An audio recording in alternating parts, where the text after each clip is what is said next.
Students. Today's topic is cell cycle and its regulations. So, first of all, cell cycle meaning what? It's a sequence of events by which a cell duplicates itself by genomic synthesis and other constituents of the cell and eventually divides into the daughter cells is termed as the cell cycle.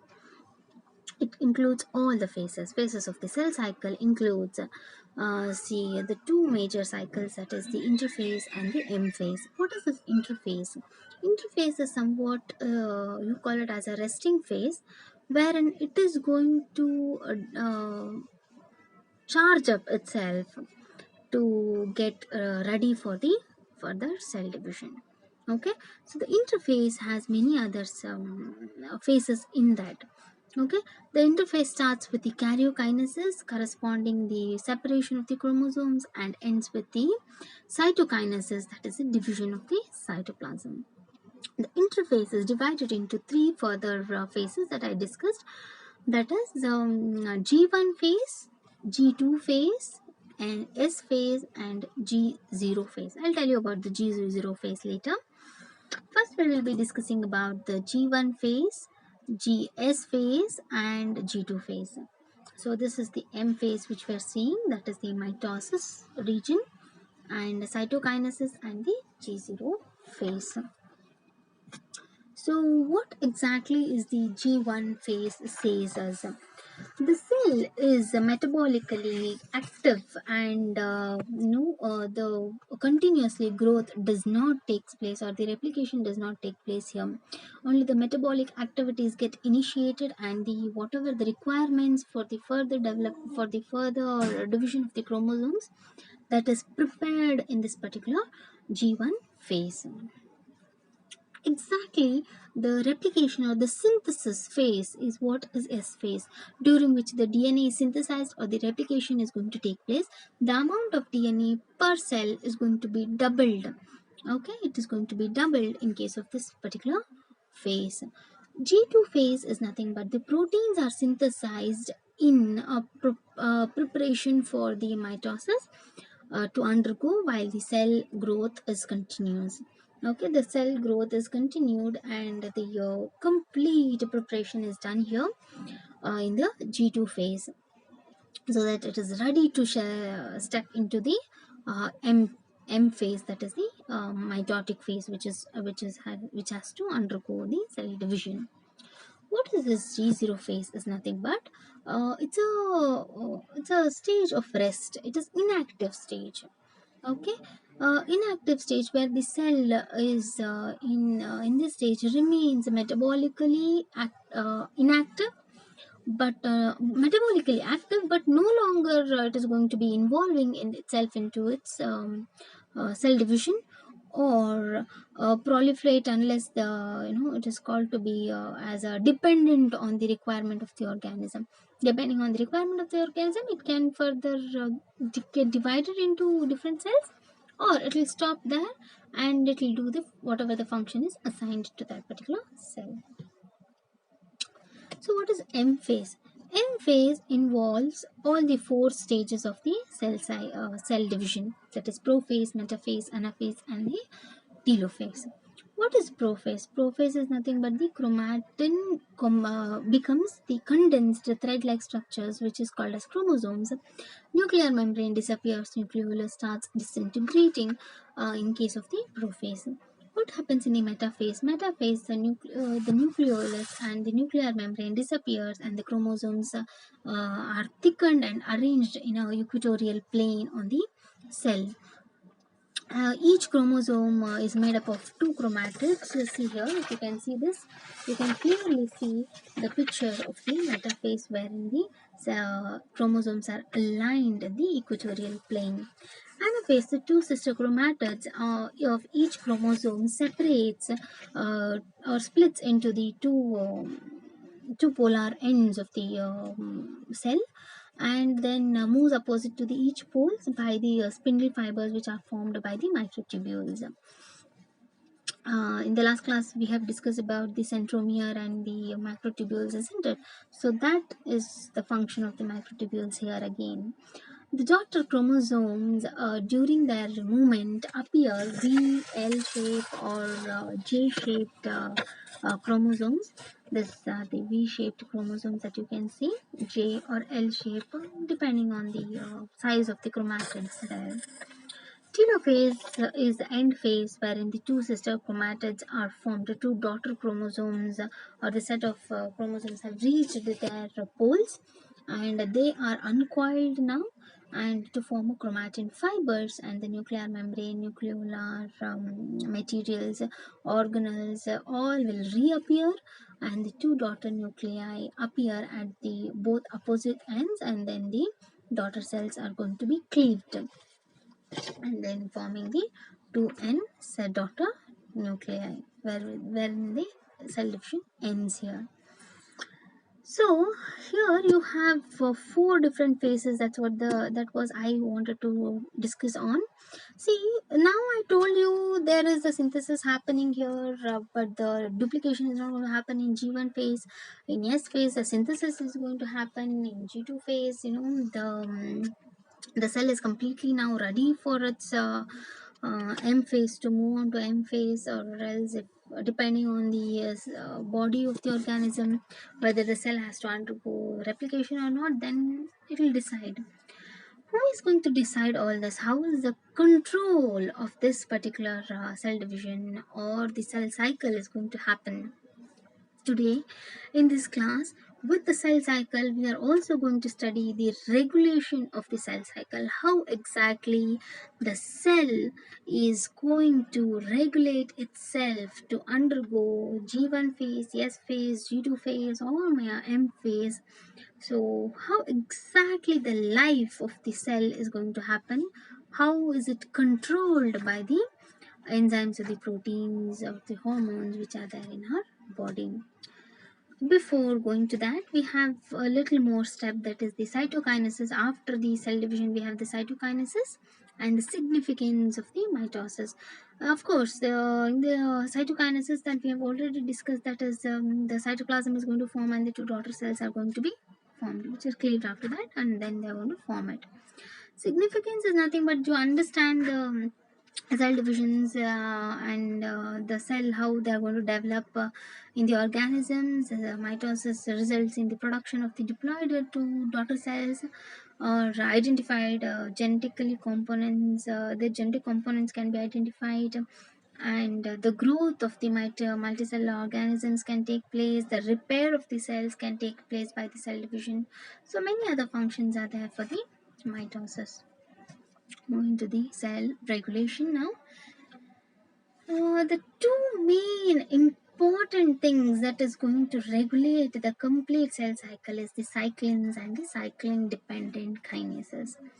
Now here, carefully understand how the cyclins and the cyclin dependent kinases are going to involve in the cell cycle. Don't get confused by hearing lots and lots of names of the enzymes and proteins which are coming into this particular regulation. It's very simple. Cyclins and the cyclin dependent kinases both are friends. Okay, in simple words, if I can say you, if both are together, then they are going to function.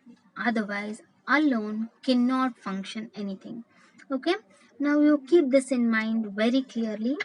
Cyclins and cyclin dependent kinases, CDKs, nothing but CDKs and cyclins are both the thick friends. If they are together, they are going to work, otherwise they are not going to work. Okay, first keep this in your mind.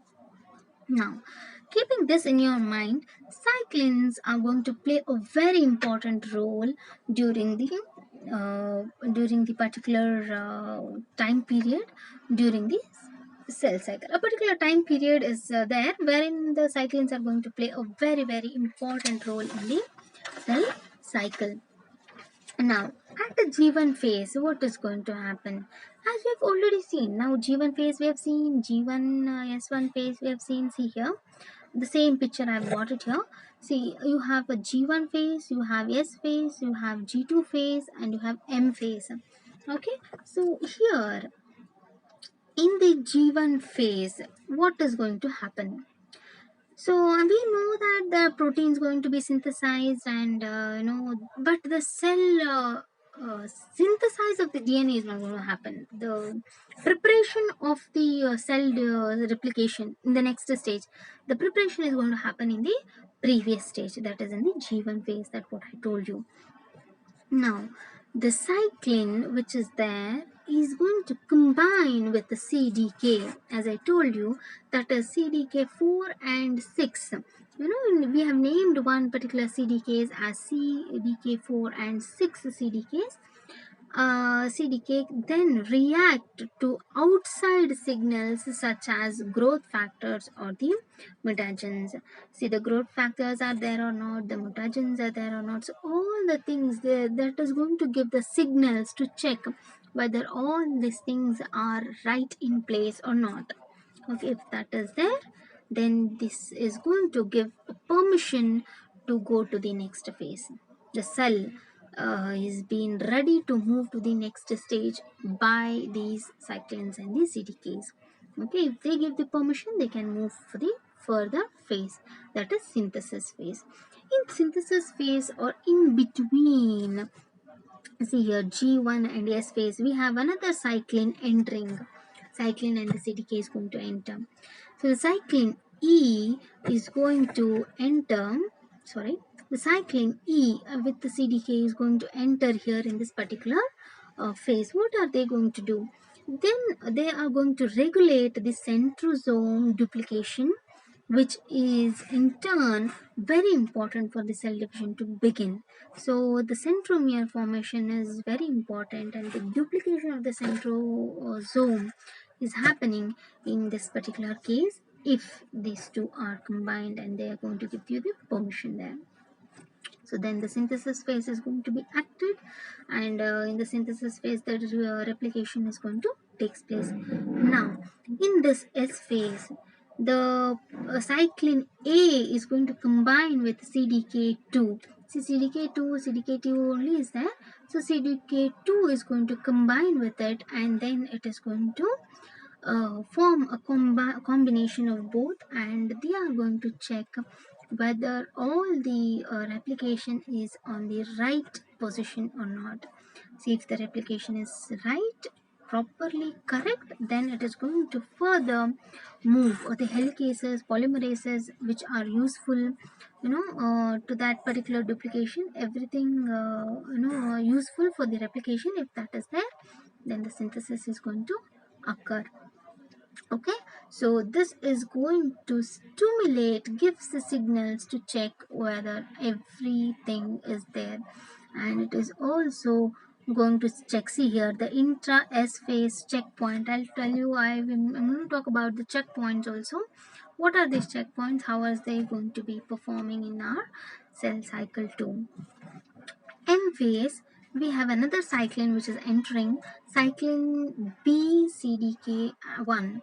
Okay, in combination of which is going to regulate the checkpoints of G2 and M1 phase, which is a checkpoint here, which is going to regulate that. And the cyclin are synthesized during the S phase, but not active until the synthesis is complete. So they are not going to activate until unless the complete formation is happened, or this complete formation of the synthesis of the DNA has happened, or until the cell is not going to undergo the mitosis. Regulation of the CDK. What is it going to do actually? See, I told you there are cyclin D is there, cyclin E is there, cyclin A is there, cyclin B is there. Don't get confused with the cyclin names now. What is this? All different names, how to remember them? See, cyclin stands for C, correct? So now, when we go from here, A, cyclin A is only there here. It's the same thing. I'll tell you when I'm explaining. Cyclin B is there. Then C, because since it is the cyclin itself, we're not going to take up that particular alphabet. C, next is D, and then next is E. So cyclin A, B, C is not there. D and E cyclins. So all these four cyclins are combining with the CDK 4 and 6 first time, that is D. Okay, here it is 2, and here it is 2, and here it is CDK 1. Okay, then they are located in the T loop, resulting in the activation of the CDK. I will tell you what does this T loop actually of the CDK means. Okay, the CDK can be regulated by two methods. Either it can be activated or it can be inhibited. Why it can be activated? It can be activated when the things are right here. Then the cell division can further move on. When the CDK need to be inhibited when the things are not right, correct. When the mother cell is not correct, then how can it give rise to two daughter cells? It cannot give rise to two daughter cells. So the cell division is getting arrested there. The cell is at that particular stage itself, it gets stopped. It will try to repair, fix the repair. If the fixing is going to happen, the repair is going to happen, it is well and good. Next it can proceed to the further divisions. If the corrections cannot happen, so much of blunders would have taken place in the before cell phase, then the cell will need to be killed. Okay, it has to be killed or it has to be arrested to that particular cell stage itself, or the cell is going to be inhibited or being programmed cell death, that is it going to lead to the apoptosis also. Okay, so we'll go back to that things later, but now CDK can be inhibited, CDK can be activated. Okay, so the activating site is located in the T side, T 160, and you have the other end also. Okay, there are two phosphorylating ends. I'll tell you what that is. Don't get worried about it. So the CDK can be the inhibitors. What are the inhibitors now? Let us simply hear the names of it. Okay, inhibitors are P427, P53, P21, P57. All these are the inhibitors of the CDKs. Okay, keep this in your mind. Little if you have heard about the names, then you will know what is the functions of it also when we talk about little later about it. They bind to CDK. Okay, these inhibitors, if they bind to the CDK, they are going to block their binding with these cyclins. See, if two friends, best friends are there, that is cyclins and CDKs, they're going to work. Okay, if another third party which is coming here is that inhibitor P53 or P21 or inhibitor is going to come in between, then the cyclin doesn't want to stay with the CDK anymore. Okay, the cyclin is going to leave off the CDK. If CDK without cyclin, it cannot work. So here ends up the story, that is inhibited. Okay, so this results in the decrease in the phosphorylation. Other inhibitors are many other inhibitors are also there, that is RB inhibitor, E2F inhibitors are there. Many more inhibitors will be coming as we are studying the cell cycle. Targeting of the proteins such as SIC, SIC. I'll be showing you. I think it is there here. Yes, SIC. One to the proteasome is mediated by two complexes. That is, SKP, Culin, and F box. That is nothing but SCF. Okay, and APC, anaphase promoting factor.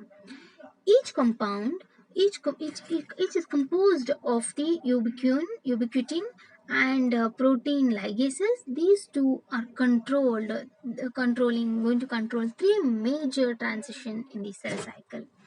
What are they going to do? That is the three main these things. The onset of the S phase by the degradation of the SIC1, and beginning of the anaphase by the degradation of the securin, and exit from the mitosis by degradation of the cyclin B. So now you can just have an idea. These three are the things which are going to stop them. Okay, so if they are going to degrade it, then these things are going to happen in the cell. Okay, if the degradation is not happening, then these things are not going to function. So onset of S phase can be done only when the degradation of the SIC1 is happening. Okay, so now keep this in mind. These three are the inhibitors.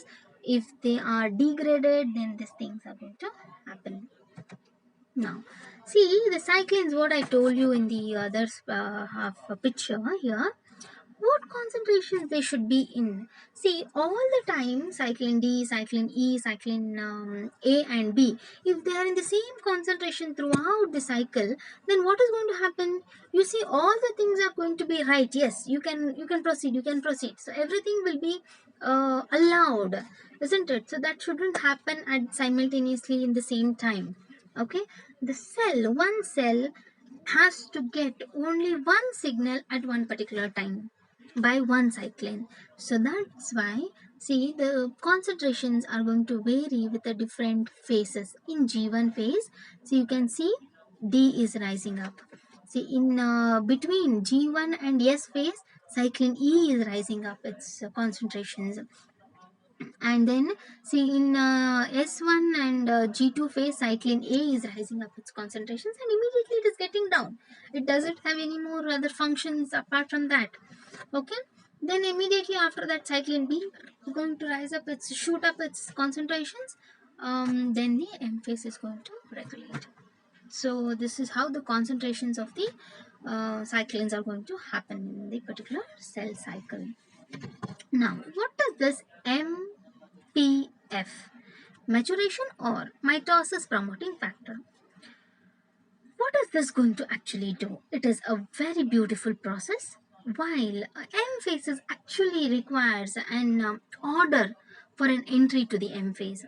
Okay, if order is given, then it is going to divide the cell.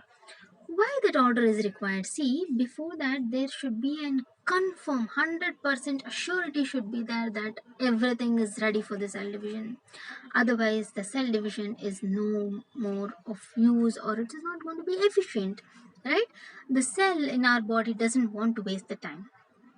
It has to be efficient. The work what is done by it has to be perfectly done, correct? A single slight mistakes also will have a lots of variations in our body. Henceforth, the permission, until and unless the permission is given, the cell is not going to move to the M phase. So here the CDK is going to play a very important role. Actually, it has two phosphorylation sites, I told you earlier, isn't it? That is Y15 and T6161. Okay, 161. There are the two sites.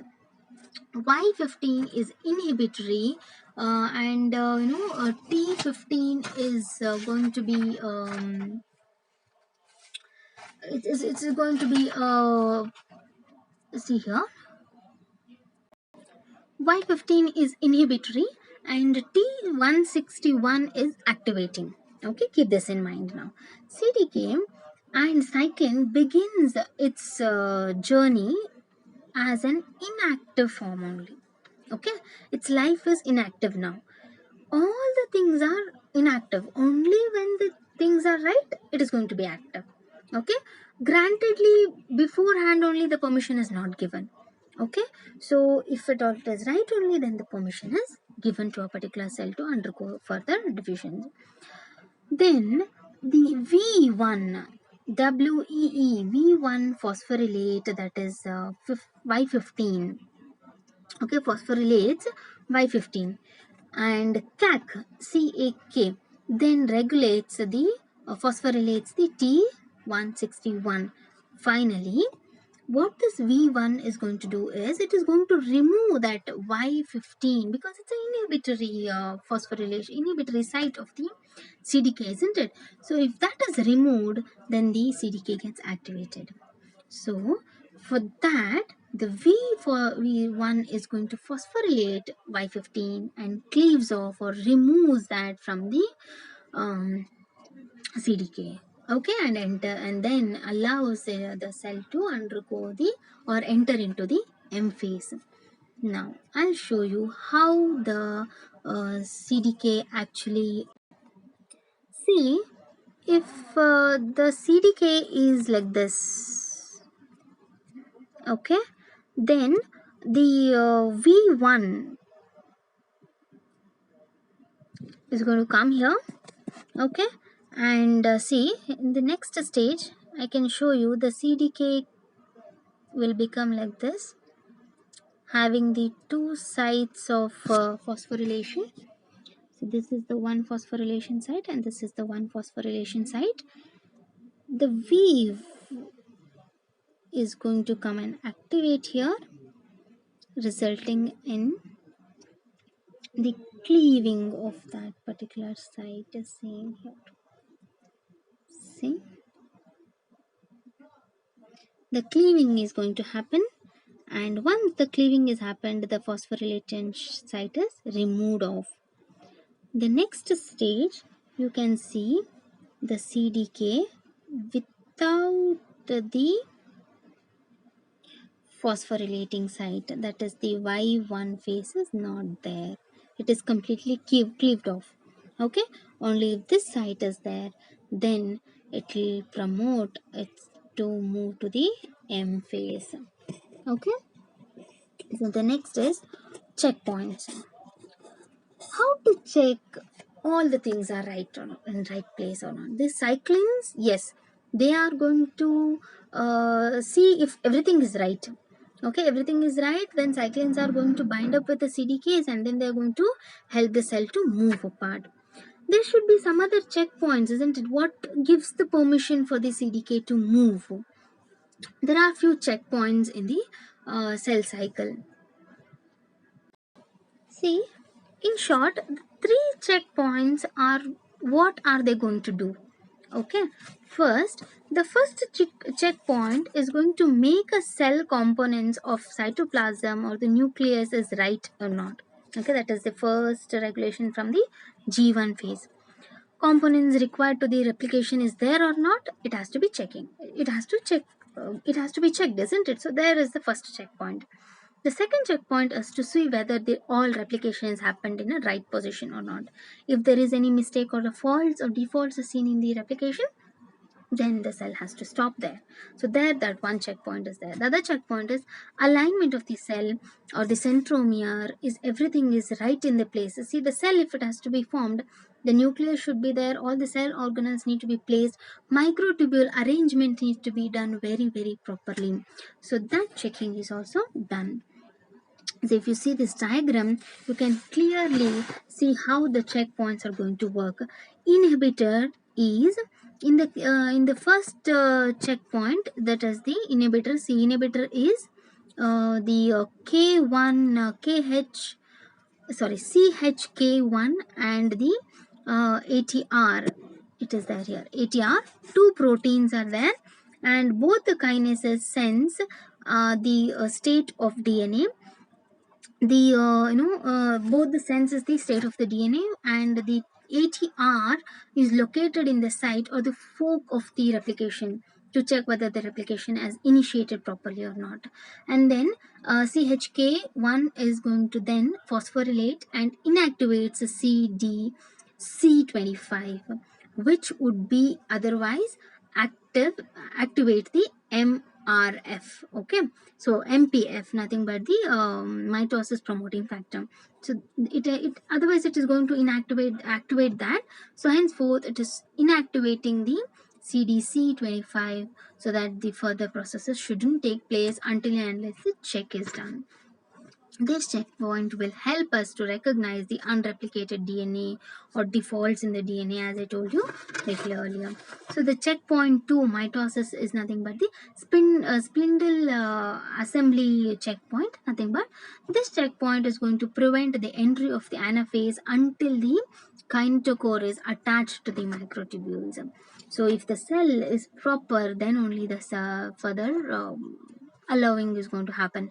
The sister chromatids are held together at the centromere so that the further multiple protein complex called as cohesin. Separase is an enzyme that cleaves the chelicin, which physically releases the chromatids. Okay, from that particular place the cleavage need to happen. So the securin inhibits the separase to prevent the separation of the chromatids. So if it is required, then that is there, separase is there. If separase is not required, its work is done, then it has to be inhibited by the securin.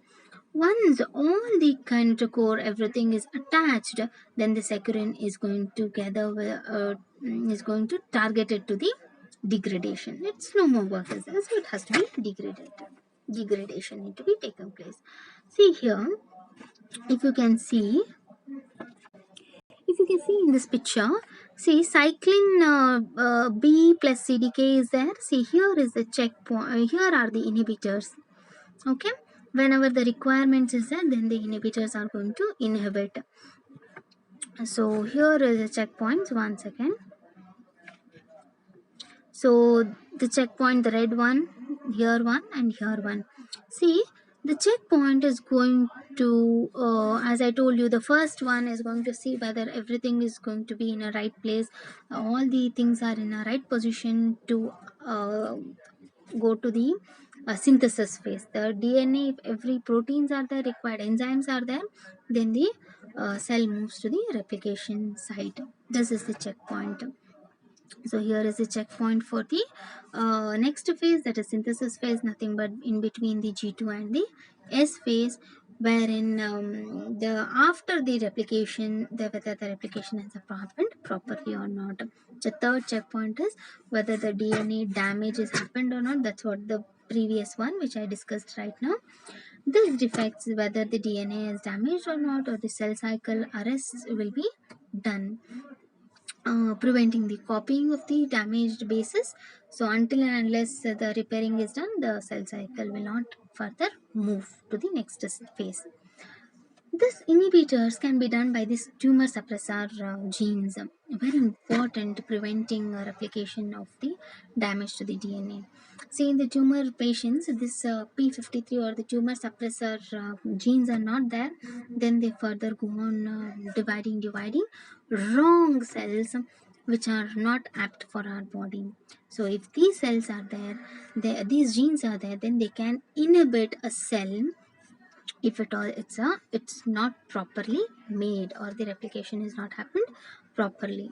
See, P53 is regulated by the multiple means and also has multiple roles in promoting the DNA repair, cell cycle arrest, and the apoptosis. So everything is done. Apoptosis, as I told you, if the cell is not proper, if the DNA is completely damaged, if it cannot repair, then the cell will be pushed to the apoptosis, nothing but the programmed cell death. It will kill a cell by programming it. Okay, so overall, if you can just recollect what exactly the regulation is happening, there are four cyclins with the CDKs. Both are friends. The first CDK with the CDK4 and 6 is going to combine with the D, and down, that is the G2 phase, G1 to S phase, there is a E cyclin which is entering. D and E cyclin is going to enter, which is going to check whether the things are right. Then the cyclin A with the CDK2 and cyclin B with CDK1, and MPF is the mitosis promoting factor, which is going to promote into the next level, that is mitosis is going to occur. Okay, before that I showed you the picture of say CDK, how it is going to have the two phosphorylating sites, the one which is the activating site and the one which is the inhibitory site. So the inhibitory site is cleaved off, then obviously if the inhibitory site is cleaved off, then the regulating the activation of the site is going to happen. So that is how the movement. So these all are the inhibitors. Many more inhibitors are there, so that there are many checkpoints. Our cell is completely been protected, and the cycle is going to undergo. Okay, so here ends up your topic, cycle, cell cycle and the cell regulation. I'll be coming up soon with you all with the next topic. Thank you.